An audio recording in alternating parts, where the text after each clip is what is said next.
श्री विष्णु सहस्रनाम स्तोत्र संपूर्णः। ओम श्री परमात्मने नमः। श्री विष्णु सहस्रनाम स्तोत्रम् यस्य स्मरण मात्रेण जन्म संसार बंधनात् विमुच्यते नमस्तस्मै विष्णवे प्रभविष्णवे नमः। समस्तभूतानादिभूताय भूव्रते अनेकरूपरूपाय वैष्णवे प्रभवैष्णवे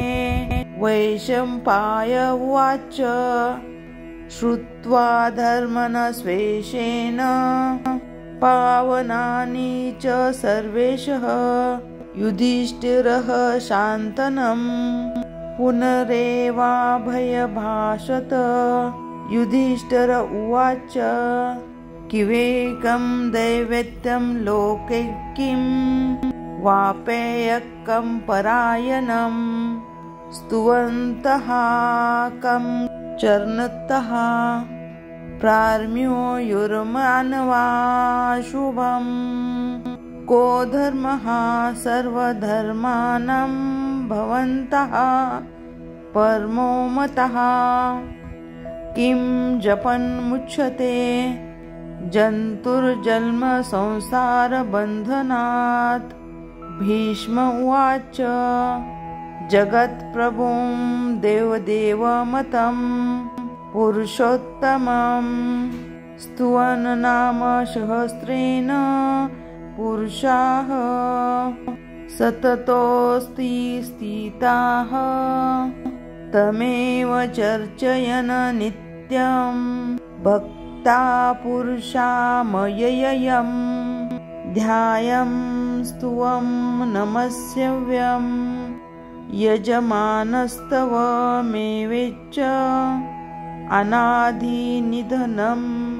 विष्णु सर्वलोकं महेश्वरं लोका अध्यक्षं स्तुवं नित्यं सर्वदुःखातिको भवेत्तं ब्रह्मण्यं सर्वधर्मयज्ञ लोकानां कीर्तिवर्धनं लोकनाथ महा अद्भुतं सर्वभूतबहोदुयितं एष मे सर्वधर्माणां धर्मोऽधिकमतमो मतं यद्भक्त्या पुण्डरीकाक्षं स्तरवैरचैनर्या सदा परमयो महत्तेजः परममयो महत्तपः पद्ममयो महद्ब्रह्मा परमयः परायणं पवित्रानापवित्रं यो मङ्गलामाच मङ्गलं दैवतं देवतानाच भूतानाययो पिता यतः सर्वभूतानि भवन्त्यादियुगागमे यस्मिच्च प्रलयः यान्निति पुनरेव युगक्षये तस्य लोकप्रधानस्य जगन्नाथस्य भूपते विष्णुर्नामे सहस्रनामे शृणु पापभयापहम् यानि नामानि गौणानि विख्यातानि महात्मनः ऋषिभिः परगीतानि तानि वक्ष्यामि भूतये। ॐ विश्वः विष्णु वषट्कारो भूतभव्य भवत्प्रभुः भूतकृद भूतभवभावो भूतात्मा भूतभावनः भूतात्मा परमात्मा च उक्ताना परमागतिः अव्ययः पुरुषः साक्षी क्षेत्र यज्ञे अक्षर यवचः योगो योग विधाता नेता प्रधान पुरुषेश्वरः नरसिंहवापु श्रीमान केशवः पुरुषोत्तमः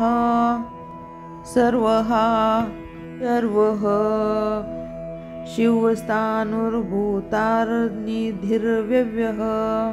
संभवो भावनाहो भर्ता प्रभावः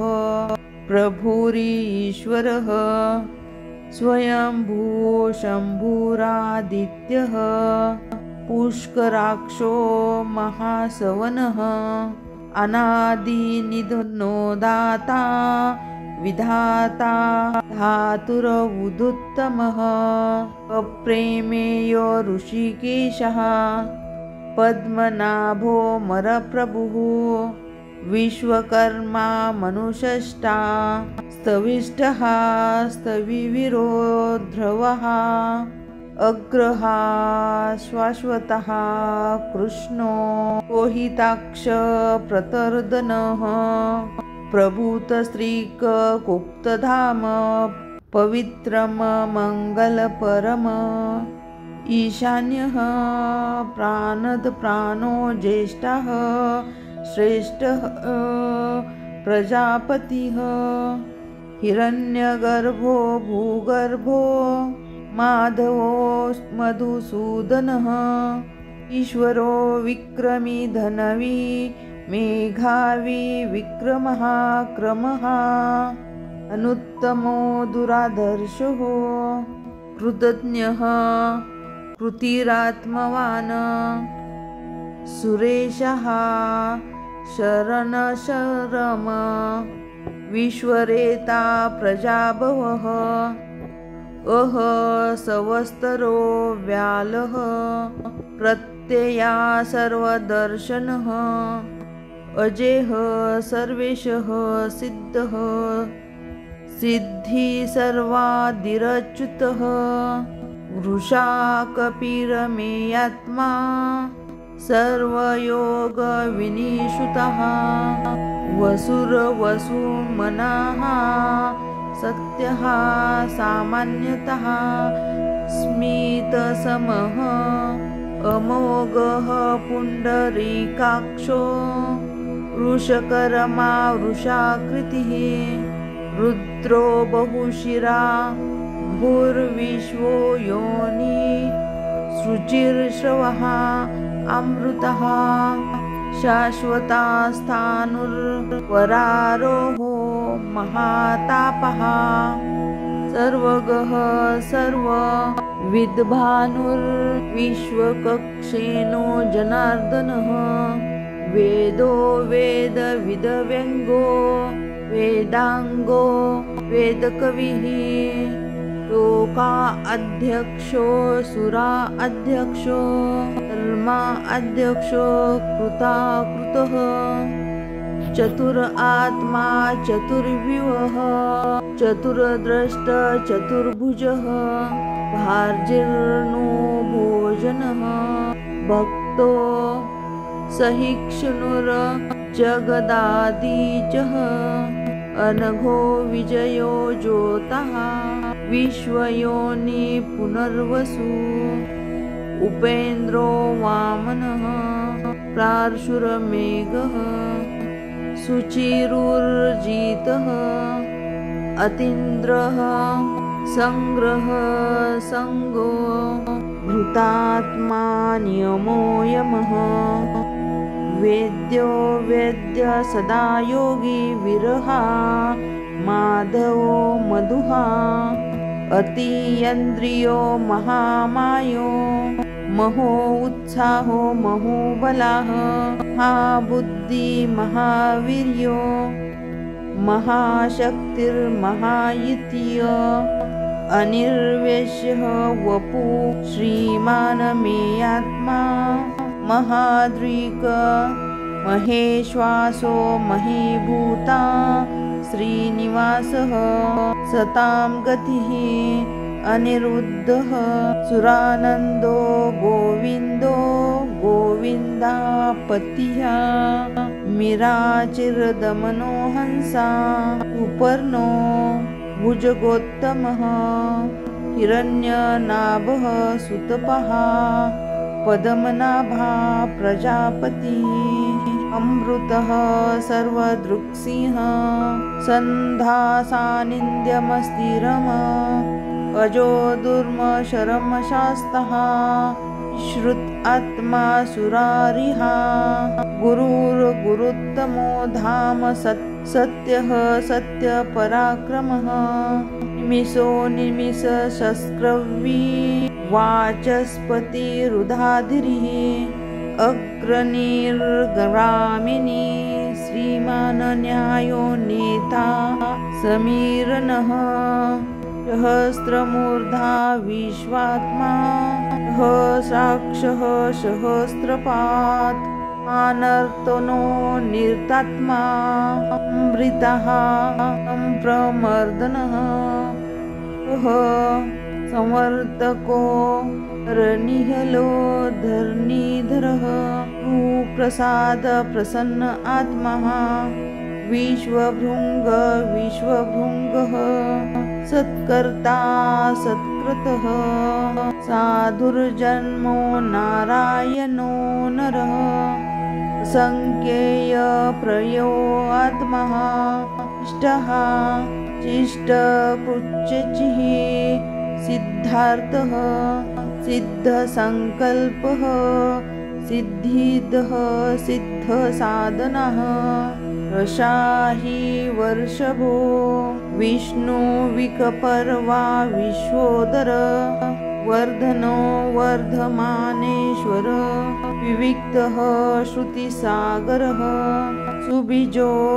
दुर्धरो आगमी हेद्रो महद्दो वासुः नेकरूपो बृहद्रूपः इष्टिविशिष्ट प्रकाशनः ओजो तेजस्युदिधरः प्रकाश आत्मा प्रतापनः वृद्धपष्टो अक्षरो मंत्रस्य चंद्रभास्करयुति अमृतः शुद्धो भानुः शशबिन्दु सुरेश्वरः औषधं जगतः सेतु सत्यधर्म पराक्रमः भूतभव्य भवन्नाथ पावनः पावनो नलः कामः कामकृत्कान्ता कामः कामप्रभत्प्रभुः युगादिकृतयुगाव्रतो नेकमायो महाशनः अदृश्यो व्यक्तरूपेश्वर सहस्रजिदनन्तजितः इष्टो विशिष्ट शिष्टोष्ट शिखण्डी नहुक्षो वर्षः क्रोधः क्रोधकर्तः विश्वबाहुर्महिर्दः अच्युतः प्रतीर्थप्राणप्राणोदो वासवानुजः अपां निधिरधिरनिष्ठामान प्रणात्मद तिष्ठितः स्कन्दः स्कन्दधरो धैर्यो वर्धो वायुवहन वासुदेवो बृहन्नुरादिदेवः वन्दरः अशोकस्तारणस्तारः शूरः चौरिर्जर्नेश्वरः अनुकूलः शतावृत्तः पद्मिनीभीषणः पद्मनाभो विन्दाक्षः पद्मगर्भ शरीरभूतः हर्विद्धो विद्धात्मा आक्षो गरुडध्वजः तुलो शर्मो भीमः मयोग्य वही हरिः सर्वलक्षणलक्षण्यो लक्ष्मीवान् समितिजय क्षरो रोहितमार्गो हेतुर्दामोदरः शः हीधरो महाभागो वेगवामनमिताशनः उद्धवः शोषणो देवः श्रीगर्भः परमेश्वरः करणकारणकर्ता कर्विता गहनगृह व्यवसायो व्यवस्थानः संस्थानः संस्थानदो ध्रुवाः रर्मधि परम स्पष्टतु स्पष्टतु स्पष्टः भेषणः रामो विरामो विराजो मार्गो नयो नयो नय ईरः शक्तिमातम श्रेष्ठो धर्मो धर्म विदुत्तमः वैकुण्ठः पुरुषः प्राणः प्राणद प्रणवभूतो हिरण्यगर्भः शत्रुघ्नो व्यापतो वायुर्योध्वज ऋतुः सुदर्शनः कालपरं षष्ठी परिग्रह उग्रः सवन्तरसरो दक्षो विश्रामो विश्वदक्षिणः विस्तारः स्थावरस्थाणु प्रणाम बीजम्य व्ययम् अर्थोऽनर्थो महाकेशो महाभोगो महाधनः अनिर्विण्णस्तनविष्टो भूधर्मयूपो महामुखं नक्षत्रनेमिर्नक्षत्रीक्षमः श्यामः समिहनः यज्ञयजो महेयजश्वर क्रतुः सत्रं सदा गतिः सर्वदक्षी विमुक्तमक्तामा सर्वज्ञो ज्ञानमुक्तमं सुव्रतः सुमुखः सूक्ष्मः सुक्षोघमः सुखदः मनोहर जितक्रोधो वीर बाहुर्विदादरनः स्वापनः स्वक्षो व्यापी एकात्मानेककर्मकृत वत्सरो वत्सलो वत्सी नगर्भो धनेश्वर धर्मगुद धर्मकृत्मि सत्कर्म सक्षरम् अविधाता सहस्रसुविधाता कृतलक्षणः गभस्ति नेमि सत्वः सिंहो भूतमहेश्वरः आदिदेवो महादेवो देवोशो देवभृतगुरुः उत्तरो गोपपतिरो गोप्ता ज्ञानगम्य पुरातना रीरभूतभूतभोक्ता कपीनदो भूरि दक्षिणः सोमप्पो अमृतः सोमः पुरजितपुरुषोत्तम विनयोगजय सत्यसन्धो दार्शार्ह सात्वं पतिः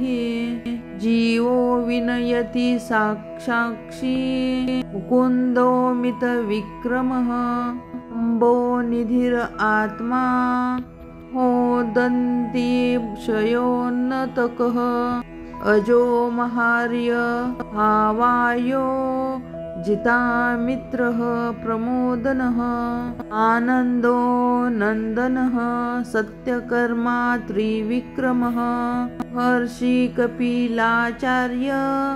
कृतज्ञो मयदोनिपतिः महावीरो गोविन्दा सुशेषनकाङ्कदी प्रियो गभीरो गहनो गुप्तचक्र गदाधर वेधा स्वांगोजितः कृष्णो दृढसः संकीचतो वर्णो वर्णो वृक्षा पुष्कराक्षो महामनः भगवान् भाग महानंदी वनमाली फलायुधिः आदित्य नित्यो ज्योति आदित्य हि विष्णुर्गति सत्तमा सुनन्दाखण्ड परशुर उद्धारणो द्रविण प्रदः त्रिसामासागमः साम निर्वाणं भेजमभीषक न्यास कृच्छम शान्तो निष्ठा शान्तिः परायणं शुभांग शान्तिद स्पृष्टा कुमुद कौलेशाय कोहितो गोपिर्गोपिता वृषभाशो वृषप्रियः अनिर्वृत्ति निरात्मा संक्षिप्ता हेम कृच्चिवा श्रीवास्तवक्षा निवासा श्रीपति श्रीमतावरः श्रीधः श्रीशः श्रीनिवासः श्रीनिधि श्रीभवभावन श्रीधर श्रीकरः श्रेय श्रीमाल्लोकत्रश्रयाय पक्षशङ्गशतानन्दो नन्दी ज्योतिर्गणेश्वर जिता आत्मा विधात्मा सत्कीर्ति संचय संशय हर्चिस्मान हर्चिता विशुद्ध आत्मा विशोधन विष्णुवर्धन अनिरुद्ध प्रतिरहाथा प्रदिमोमित विक्रमः पालिनी इंदन विरह स्वारी सूरजनेश्वर त्रिलोकात्मा त्रिलोकेशः केशव केशिहा हरिहा कामदेव कामपाल कामी कान्ति कृतागमः अनिर्दिष्णु विष्णु विरोन्नतो धनञ्जयः ब्रह्मण्यो ब्रह्मकृत ब्रह्मा ब्रह्म ब्रह्म विवर्धन ब्रह्मविद ब्राह्मणो ब्राह्मी ब्रह्मज्ञो ब्राह्मणप्रियः महाक्रमो महाकर्मा महातेजा महारंगः महाक्रतुर्महायज्वा महायज्ञो महाहवी शान्तवः शान्तप्रियः पुत्रस्तुतिः स्तोतारणप्रियः पूर्णः पूरयिता पुण्यकीर्तिर्रामनयः नोजवस्तिर्धरकरो सुररेता वसुप्रदः सुदप्रदो वासुदेवो वसुर्वसुनामा हविः तद्गति संस्कृतिः तत्ता सद्बुद्धि तत्पारायणः सुरसेना यदुश्रेष्ठः निवासा सूयशामून भूतावासो वासुदेवा सर्वासुनीलयोनलः दर्पहा दर्पदो दर्पतो युर्धो पराजित नकोनेक सवकंकिनयन्ति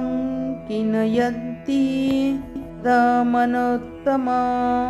लोकबंधु लोकनाथो माधव भक्तवत्सल सुवर्णवर्णो हेमांगो राचंदन ननांदगंधी वीरः विषम शिन्नो ताशिरचलश्वरः अमानी मानो मान्यो लोकस्वामी त्रिलोक्य अमेघा मेघा धन्य सत्यमेघाधराधरः तेजो वृद्धो युधिधरः सर्वशस्त्रभृतावरः चतुर्मूर्ति चतुर्बाहु चतुर्विभ्यस्य चतुर्गतिः चतुरात्मा चतुर्भाव चतुर्वेद विवेद कपात समावर्तो निर्वत्व आत्मा दुर्जोयो दुर्विक्रत्मा दुर्लभो दुर्मो दुर्गो दुर्वासो दुरारहिहा शिवांगो लोकवासा इंद्रकर्मा महाकर्मा कर्ता कर्मा कर्ता कमः उद्भव सुन्दरः सुनन्दो रत्ननभा लोचना अर्को वाजसनः शृङ्गी जयन्तिः सर्वविजयी सुवर्णबिन्दुरक्षोभय पर्वरागीश्वरेश्वरः महारुदो महागर्दो महाभूतो महानिधिः कुमुदः कुन्दर कुमुदपर्जन पर्जनोऽनिल अमृताश्रोत अमृतापुः सर्वज्ञः सर्वतोमुखः सुलभः सुव्रतासिद्धः शत्रुजीवश्रता पावना सहस्राची सप्तजिः सप्तशेधा सप्तवाहना अमृतः निर्घोण चिरान्तनो भयानक युद्धधारणनाशन